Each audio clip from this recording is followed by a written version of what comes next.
কিমাননো আৰু একেবোৰ বস্তুকে ৰান্ধি ৰান্ধি খাই থাকিম। আজি ভাবিলো সদায় খোৱা বস্তুবোৰে অকমান বেলেগ ধৰণে বনাই খাওঁ, আৰু তাৰ বাবে মই 4টা বাতি ললো আৰু তাত অকমান মিঠাতেল সানি ললো। আৰু এতিয়া মই 4টা কণী এটা এটাকৈ গোটেইকেইটা বাতিতে ভাঙি ললো। আৰু কণী 4টা ভাঙি লোৱাৰ পিছত এইবাৰ মই ইয়াত পিঁয়াজ সৰু সৰুকৈ কাটি গোটেইকেইটা বাতিতে অকমান অকমান দি গলো। লগতে মই সৰু সৰুকৈ জলকীয়াও কাটি থৈছিলো, সেইখিনিও ইয়াত দি দিলো। মুঠতে অমলেট বনাবলৈ যি যি বস্তু দিওঁ গোটেইবোৰে ইয়াত দিম। এতিয়া মই ইয়াত নিমখ দিলো সোৱাদ অনুযায়ী, আৰু লগতে অকমান দিলো হালধি।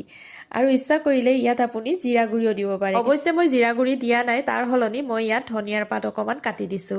এতিয়া নতুনকৈ ধনিয়াৰ পাত ওলাইছে নহয়, ইমান ধুনীয়া গোন্ধাই নহয়নে বাৰু। এতিয়া তৰকাৰীবোৰত ধনিয়া দিবই লাগিব, খাবলৈ বেছি সোৱাদ ভৰা। আৰু মই দেখিলো 4টা বাতি হলে অকমান অসুবিধা হয়, সেইকাৰণে 3টা বাতি কৰি ললো। এইবাৰ মই কেৰাহীটোত অকমান পানী দিলো আৰু ওপৰত এডাল ষ্টেণ্ড দিলো, আৰু বাতি কেইটা মই ইয়াৰ ওপৰত বহাই দিলো।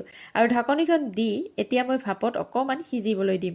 আৰু এয়া চাওক, অকমান পিছতে মোৰ কণী কেইটা একদম পনীৰৰ দৰে আকৃতি লৈছে দেখিবলৈ।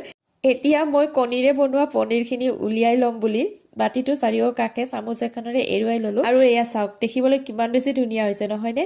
এনেদৰে খাব পাৰি, কিন্তু মই ভাবিলো আজি অকমান গ্ৰেভি টাইপ বনাই লওঁ, আৰু তাৰ বাবে কেৰাহীটো জুইত উঠাই দিলো আৰু প্ৰথমতে তেল দিলো, তাৰপিছত পাঁচফোৰণ দিলো, আৰু তাৰপিছত আমি গ্ৰেভি বনাবলৈ যি যি দিওঁ সচৰাচৰ সেই গোটেইবোৰে দিলো, আৰু লগতে এটা সিজাই থোৱা আলুও দি দিলো। আৰু এইবাৰ পানীখিনি দি মই বনাই থোৱা মোৰ এগ পনীৰখিনি ইয়াত দি দিলো, আৰু ঢাকনিখন লগাই অকমান সময়ৰ কাৰণে জুইৰ ওপৰতে ৰাখি দিলো।